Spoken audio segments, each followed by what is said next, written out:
Muy buenos días a los miembros del Pleno de la Junta Nacional de Justicia, siendo las 9 de la mañana del día 14 de agosto del año 2024.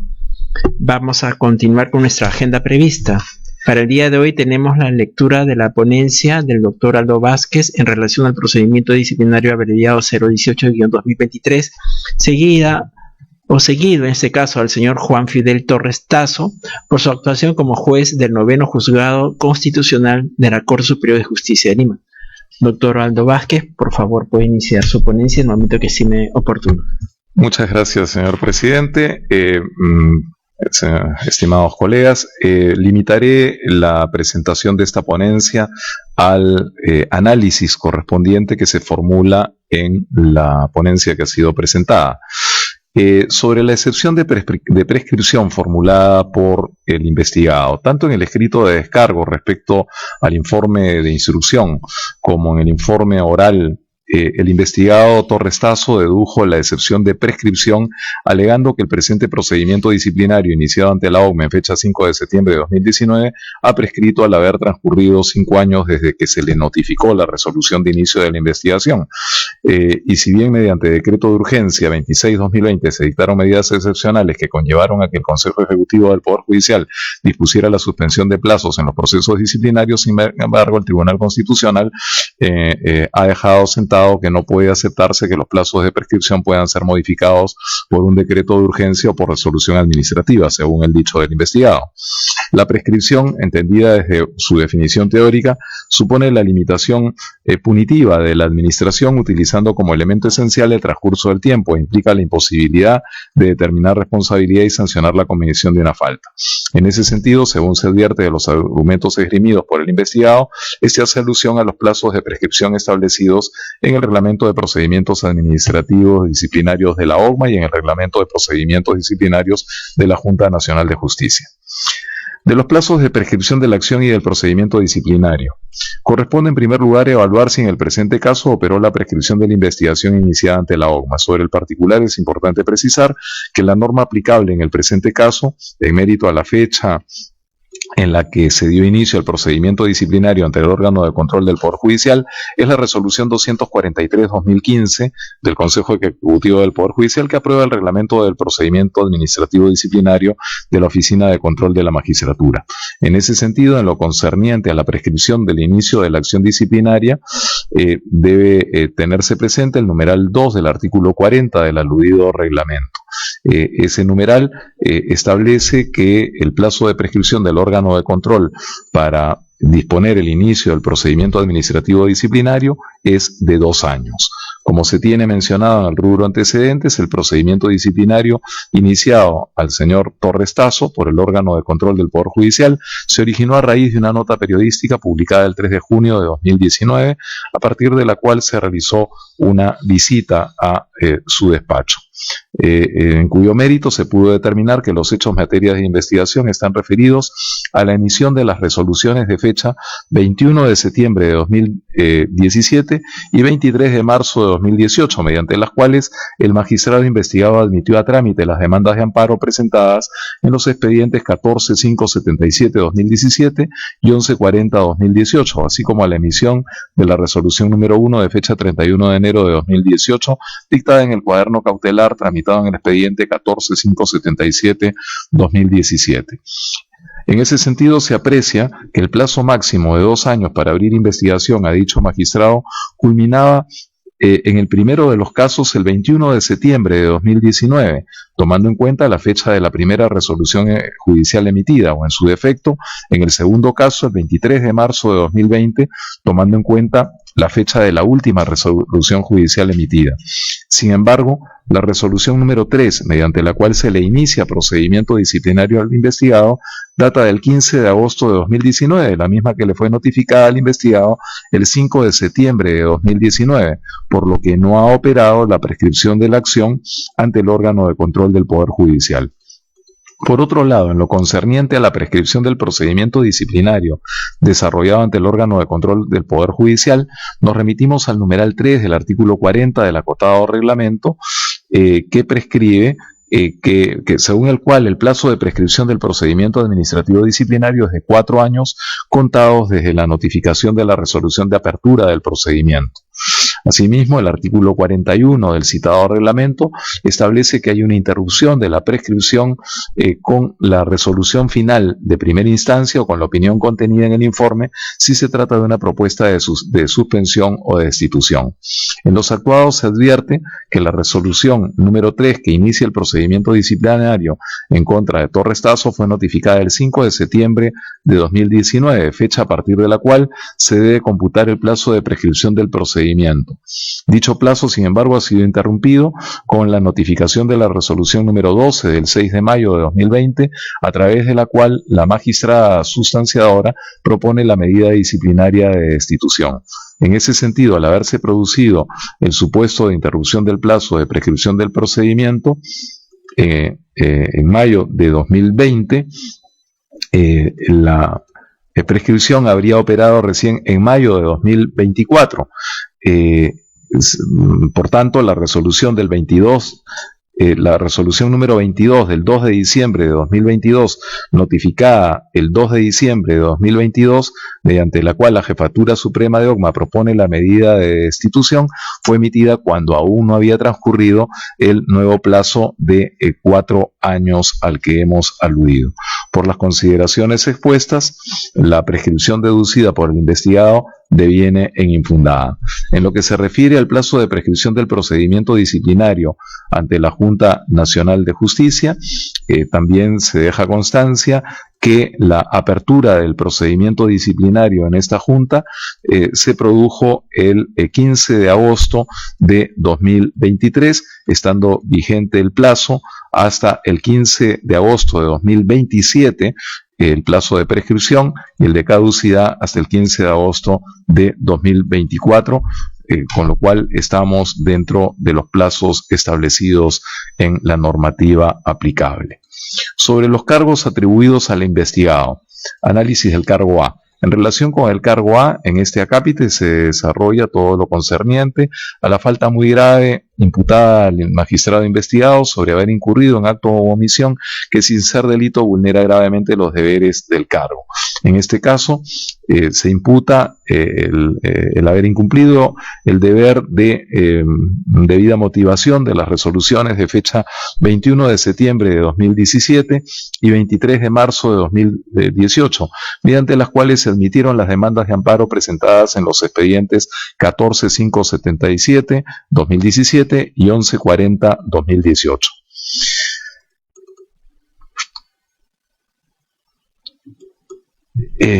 Estando a que en el caso de auto se cuestiona al investigado Torres Tasso la presunta vulneración a su deber de respetar el debido proceso en su manifestación correspondiente a la debida motivación de las resoluciones de fecha 21 de septiembre de 2017 y 23 de marzo de 2018, mediante las cuales se admitieron las demandas de amparo presentadas por la señora Yulia Alegría Aldea, designadas en los citados expedientes, se procede a evaluar si las mismas cumplen o no con las exigencias de motivación.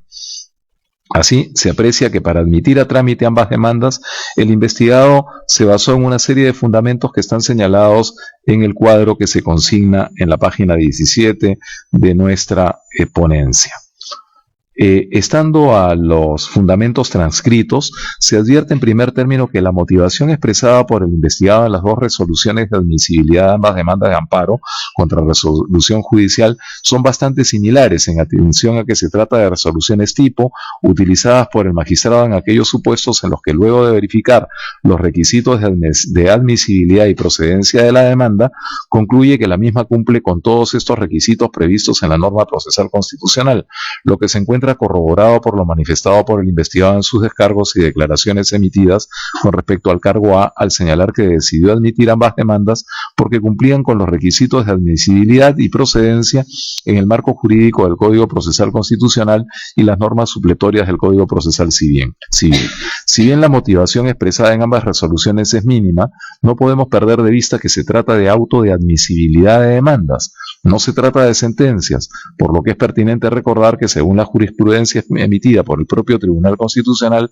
la Constitución no garantiza una determinada extensión de la motivación, por lo que su contenido es esencial se respeta siempre que exista fundamentación jurídica, congruencia entre lo pedido y lo resuelto, y por sí misma exprese una suficiente justificación de la decisión adoptada.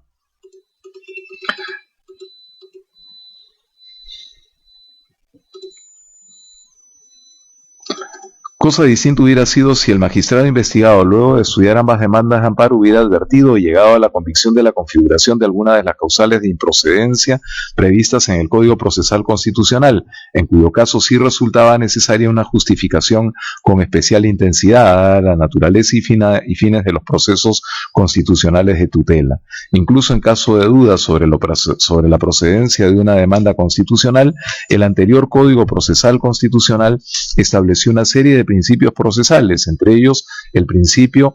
favor processum o pro actione, reconocido expresamente en el cuarto párrafo del artículo 3 de su título preliminar.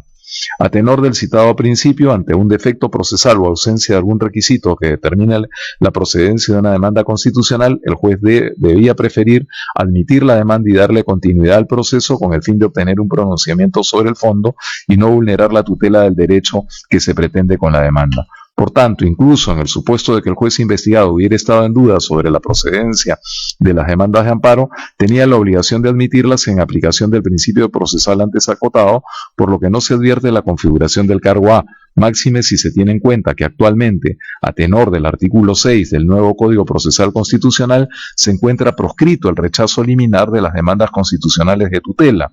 por lo que en armonía con lo preceptuado en el numeral 5 del artículo 248 del texto único ordenado de la Ley del Procedimiento General, podría incluso configurarse en el caso de autos una retroactividad benigna. En conclusión, por los fundamentos antes expuestos, no se evidencia vulneración del debido proceso en su manifestación de motivación de las resoluciones judiciales con la emisión de las resoluciones ya citadas de fecha 21 de septiembre de 2017 y 23 de marzo de 2018, por lo que el magistrado investigado no ha inobservado su deber de impartir justicia con respecto al debido proceso en su expresión de motivación de resoluciones judiciales. Análisis del cargo B. Respecto a este cargo, se imputa al magistrado investigado la falta de motivación de la resolución 1 del 31 de enero de 2018 dictada en el cuaderno cautelar tramitado en el expediente 14577, que declaró procedente la solicitud de medida cautelar de no innovar presentada por la demandante Yulia Alegría Aldea y en consecuencia ordenó la suspensión de la diligencia de lanzamiento dispuesta por el 25º Juzgado Especializado en lo Civil de Lima, seguido por la inmobiliaria y constructora Tierras del Sur contra la asociación Sumac Pacha. Respecto a este cargo, el magistrado investigado ha sostenido que la citada resolución cautelar se encuentra suficientemente motivada. Además, indicó que no ha indicado que hubiera una falta de motivación. Revisada la resolución 1 de fecha 31 de enero de 2018, dictada en el cuaderno cautelar del expediente citado, se advierte que los fundamentos que justificaron la decisión del magistrado investigado para conceder la solicitud de medida cautelar se encuentran en los fundamentos primero, segundo, cuarto, sexto, octavo y octavo de la resolución cuestionada. Todos ellos están consignados en el fundamento 56 de nuestra ponencia y que hemos citado literalmente. Estando a lo señalado, se aprecia que la resolución cautelar dictada por el magistrado investigado se encuentra suficientemente motivada al expresar de manera detallada las razones por las cuales se habría configurado los requisitos necesarios para conceder una medida cautelar al interior de un proceso constitucional, esto es, apariencia del derecho, peligro en la demora y adecuación de la medida para garantizar eficacia de la sentencia que se vaya a dictar en el proceso constitucional, decisión que además guarda relación con la admisión previa de la demanda de amparo. Si bien la medida cautelar de no innovar concedida consistió en la suspensión de la diligencia de lanzamiento dispuesta por el 25º Juzgado Especializado en lo Civil de Lima, este hecho no constituye per se una violación del artículo 4 de la Ley Orgánica del Poder Judicial que prohíbe retardar la ejecución de sentencias que han adquirido la calidad de cosa juzgada, pues se trata de una medida cautelar solicitada al interior de un proceso de amparo contra resolución judicial en que la accionante peticionaba que se declare la nulidad de determinadas resoluciones judiciales emitidas en la etapa de ejecución del citado expediente judicial y con ello la suspensión de la diligencia de lanzamiento, alegando que no habría sido notificada con los actuados de dicho proceso, pese a tener mejor derecho de propiedad sobre el bien en materia de lanzamiento, ya que sería la propietaria registral de un porcentaje de derechos y acciones de dicho bien, por lo que la solicitud cautelar de no innovar resulta acorde con los derechos fundamentales cuya tutela se solicitan en la demanda de amparo. Se cita al respecto jurisprudencia pertinente del Tribunal Constitucional. Siendo ello así, atendiendo a los fundamentos expresados en la resolución dictada por el juez investigado que otorgó la medida cautelar de no innovar, se advierte que dicha resolución contiene una debida motivación al haber cumplido con observar el artículo 15 del Código Procesal Constitucional que regula los requisitos que debe cumplir la medida cautelar en un proceso de amparo, por lo que el magistrado investigado no ha transgredido su deber de impartir justicia con respeto al debido proceso. Análisis del cargo C. Bajo el cargo C se le imputa al magistrado investigado que en el trámite de la medida cautelar 14577 omitió vigilar el plazo para expedir el auto que resuelve la solicitud de oposición de la medida cautelar presentada el 24 de octubre y el auto que resuelve el recurso de apelación, transgrediéndose con ambas omisiones lo dispuesto por el artículo 124 del Código Procesal Civil, que exige al juez emitir las resoluciones dentro del plazo de 5 días. Revisados los actuados del cuaderno cautelar 14577-2017 que obran en el expediente disciplinario, se advierte que efectivamente hubo un retardo significativo en la emisión de las resoluciones. Estando lo señalado, se aprecia que el magistrado investigado se demoró 6 meses en proveer el recurso de apelación presentado por el Procurador Público Adjunto del Poder Judicial y 4 meses en resolver el escrito de oposición presentado por la inmobiliaria y constructora Malaica,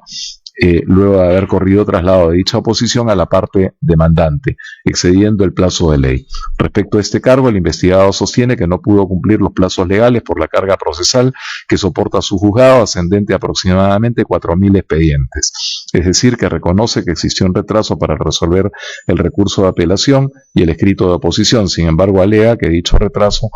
se debió a la carga procesal. A este respecto son de aplicación los criterios esgrimidos por el Pleno de la Junta Nacional de Justicia en Resolución 105-2021 Pleno respecto al grado de participación del magistrado y la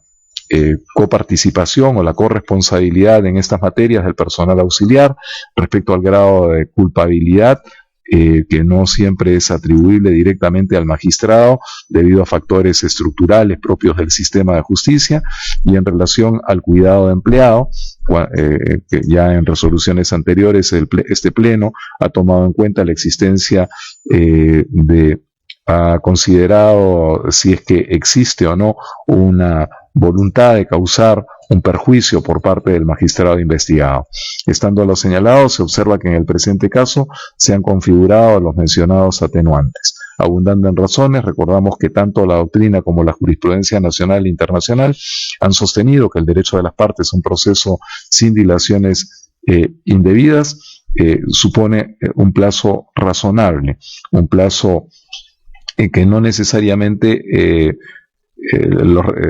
respecto del cual los retardos no necesariamente son producto de la inacción del juez, por lo que siempre será necesario verificar si en un proceso judicial se ha presentado un retardo irrazonable que genere daño a los justiciables, pues la dilación en sí misma no está prohibida ni se encuentra sancionada si existe una razón objetiva que la justifique. Por consiguiente, de lo expuesto, está probado que en el trámite de la medida cautelar 14577 el magistrado incurrió en retardo procesal al no emitir dentro del plazo de ley el auto que resuelve el recurso de apelación y el auto que resuelve la oposición presentada por la inmobiliaria, transgrediéndose lo dispuesto en el artículo 124 del Código Procesal Civil.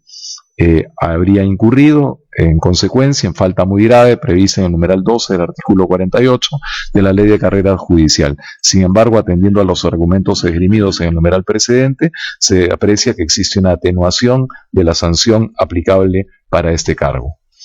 Análisis del cargo D. Con respecto al cargo D, se le imputa al magistrado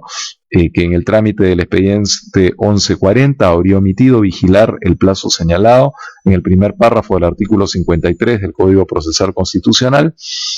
al haber dejado transcurrir 7 meses desde la devolución de la cédula de notificación del magistrado demandado Solano Pérez, y en lugar de adoptar las medidas necesarias a efectos de evitar dilación, dispone luego de 4 meses sobrecartar la notificación al domicilio real del magistrado codemandado situado en la provincia de Huánuco, a pesar que en la devolución de la cédula de notificación se informó que el magistrado codemandado a quien se debía notificar laboraba en el distrito de Chorrillos. Revisados los actuados que obran en el procedimiento disciplinario, se advierte que en la segunda oportunidad que se notificó al demandado Solano Pérez, las cédulas de notificación fueron remitidas a la sede de Trebo Azul de San Juan de Miraflores, a pesar de que la primera cédula fue devuelta con la indicación de que el juez demandado ya no laboraba en dicha sede sino en la de Chorrillos, generando una demora innecesaria en el emplazamiento con la demanda de dicho magistrado. Si bien es cierto que el juez investigado no encargó al asistente de notificaciones que volviera a notificar al demandado Solano Pérez en la misma sede judicial de San Juan de Miraflores, sino más bien le ordenó que verificara la dependencia judicial actual donde laboraba el citado demandado, sin embargo ello no lo exime de tener parte de responsabilidad al no verificar si la segunda notificación se hizo de forma correcta. Aunado a ello, el investigado decidió disponer que se le notifique al demandado en su domicilio real que figura en su ficha RENIEC ubicada en la ciudad de Huánuco, lo que generó mayor retardo. Ahora bien, con relación a este cargo, el magistrado investigado ha señalado en sus descargos que su decisión se debió a que su juzgado afronta una sobrecarga procesal, circunstancia que debe ser considerada como atenuante. En consecuencia, ha quedado acreditado que el juez investigado ha incurrido en la falta muy grave prevista en el numeral 12 del artículo 48 de la Ley de Carrera Judicial. Sin embargo, teniendo en cuenta los argumentos expuestos por los investigados, así como la corresponsabilidad respecto del personal auxiliar, lo cual debe tenerse presente para la eventual atenuación de la sanción aplicable. Análisis conjunto de los cargos E y F. Con relación a estos cargos, se le imputa al magistrado Torres Tasso no haber actuado con diligencia al momento de la calificación de la demanda de amparo presentada el 25 de enero de 2018, que dio origen al expediente 1140-2018 al haber omitido verificar la observación de duplicidad con el expediente 971-2018 y en consecuencia haber admitido a trámite de la demanda sin emitir pronunciamiento alguno sobre la duplicidad, hecho que se materializó en el auto admisorio número 1 de fecha 23 de marzo de 2018, cargo E, así como no haber comunicado a la ODECMA de Lima ni a la presidencia de su corte la conducta temeraria de la ciudadana Yulia Alegría Aldea con relación al ingreso duplicado de la demanda de amparo cargo F. Revisada la carátula del expediente 1140, que obra a folios 1580, se observa que el personal del Centro de Distribución General de la Corte Superior de Justicia de Lima anotó lo siguiente en la parte inferior de la misma: expediente probablemente duplicado, referencia directiva 0499. Anotación que también se encuentra consignada en la parte inferior del cargo de presentación de la demanda. Pese a la existencia de las citadas anotaciones que advertían de una posible duplicidad de demandas, el magistrado investigado omitió considerarlas, es decir, no reparó en la circunstancia antes descrita y procedió a calificar la demanda de amparo ingresada a su despacho, admitiéndola a trámite a través de la resolución 1 del 23 de marzo de 2018, sin previamente realizar las gestiones necesarias para verificar si efectivamente la demanda interpuesta en el expediente 971 era idéntica a la que dio origen al expediente 1140, es decir, si versaba sobre la misma materia, los mismos hechos y las mismas partes, a fin de cumplir con su deber de atender diligentemente los procesos a su cargo en el ejercicio de sus funciones y evitar tramitar expedientes duplicados. Si el magistrado Torres Tasso hubiera cumplido con realizar las diligencias necesarias en base a la advertencia de duplicidad que obraba en la carátula del expediente 1140, así como el cargo de presentación de la demanda, pudo advertir la existencia de otras demandas de amparo idénticas a la demanda que fue ingresada en su despacho bajo el expediente 14577. Además, también pudo advertir que las demandas de amparo ingresadas en los otros juzgados constitucionales habían sido calificadas como improcedentes y con ello evitar emitir pronunciamientos contradictorios. estudios. La conducta omisiva en la que incurrió el magistrado investigado al no realizar las acciones necesarias para corroborar la advertencia de duplicidad de demandas consignadas en la carátula de expediente que ingresó a su despacho atenta contra la correcta administración de justicia. Además, debe advertirse que el magistrado Torres Tasso contaba con todos los mecanismos necesarios para advertir esta duplicidad de demandas, no solo porque en la carátula del expediente a su cargo le fue comunicada expresamente tal duplicidad, sino porque tenía la posibilidad de solicitar información a la mesa de partes de los juzgados constitucionales y a los juzgados respectivos a los que se les asignó las otras demandas duplicadas a fin de verificar tal situación. No debemos perder de vista que precisamente a fin de contrarrestar este tipo de prácticas temerarias, el Poder Judicial emitió la Directiva 004/99, disponiendo de manera obligatoria que todo magistrado debe prevenir y sancionar esa modalidad denominada comúnmente como ruleteo. En ese sentido, a tenor de lo dispuesto en la Directiva 04/99, el magistrado omitió poner en conocimiento de la ODECMA de Lima y de la Presidencia de la Corte Superior de Justicia de Lima la conducta temeraria del accionante y de su defensa legal para que adopte las medidas correspondientes. Menos aún, puso en conocimiento de esta situación al Ministerio Público para los fines pertinentes. Por los fundamentos expuestos ha quedado acreditado que el juez investigado no actuó con la diligencia debida, toda vez que al momento de la calificación de la demanda de amparo, ingresada a su despacho bajo el expediente 1140, omitió verificar la anotación contenida en la carátula del citado expediente, omisión que generó que admitiera a trámite la demanda ingresada a su despacho en lugar de realizar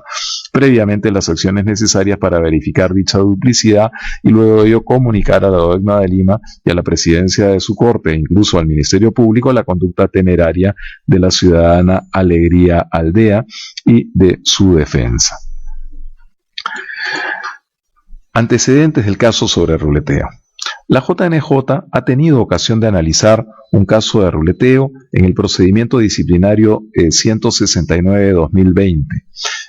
Respecto de un juez supernumerario del cuarto juzgado transitorio de familia de Villa El Salvador. En el citado caso, se sancionó con destitución al magistrado investigado al haberse acreditado, entre otros cargos, el ruleteo y direccionamiento de un expediente con el fin de favorecer a una de las partes de un proceso de tenencia de una menor de edad que era hija de una de las partes involucradas. En dicho expediente se acreditó que la parte denunciante en el proceso de tenencia presentó sucesivas o simultáneas denuncias con la intención de que el trámite de alguna de sus denuncias fuera conocido por el magistrado investigado, quien finalmente solicitó al especialista legal del módulo y ordenó al personal de mesa de partes la asignación de una de esas denuncias a su despacho para luego admitir a trámite de la denuncia y conocer la medida cautelar de tenencia del menor. En ese sentido, se puede advertir que, a diferencia del presente caso, el antecedente en mención presentaba circunstancias adicionales que justificaron la sanción de destitución del magistrado investigado, como el hecho de ser parte activa en el ruleteo y direccionamiento de un expediente en el que se encontraba de por medio los intereses de una menor de edad con la finalidad de favorecer a una de las partes con quien mantuvo relaciones extraprocesales. En el presente caso se advierte pues, que no hay una postura activa por parte del investigado para favorecer de modo alguno esa intención de ruleteo de la accionante. En la graduación de la sanción también se señala cómo es que no se ha producido perjuicio alguno para terceros respecto de este caso, porque no ha habido medida cautelar alguna e incluso sobre la cuestión de fondo, el magistrado declaró finalmente improcedente la demanda sin que se haya producido favorecimiento alguno a la accionante. Por estas razones y por las que están pues descritas en detalle en la graduación de la sanción, este ponente es de la opinión que se declare infundada la excepción de prescripción formulada por el investigado Torres Tasso, se absuelva al investigado de los cargos A y B al haberse acreditado que las resoluciones de admisibilidad de las demandas de amparo así como la resolución cautelar dictada en el expediente 14577 se encuentran suficientemente motivadas. Y sobre los cargos C, D, E y F, al no encontrarse responsabilidad que amerite sanción de destitución, debe remitirse todo lo actuado a la Autoridad Nacional de Control del Poder Judicial para que proceda conforme a sus competencias, aplicando la sanción respectiva, al haberse sí establecido responsabilidad del investigado, correspondiéndole sanción menor. Es cuanto debo informar a este pleno, señor presidente. Muchas gracias por su atención. Muchas gracias, doctor Aldo Vázquez. Habiendo concluido la ponencia respectiva, los miembros del pleno procederemos a debatir la misma y en el momento que concluyamos haremos público el sentido de nuestro voto. Muchas gracias por la atención prestada y permiso. Gracias.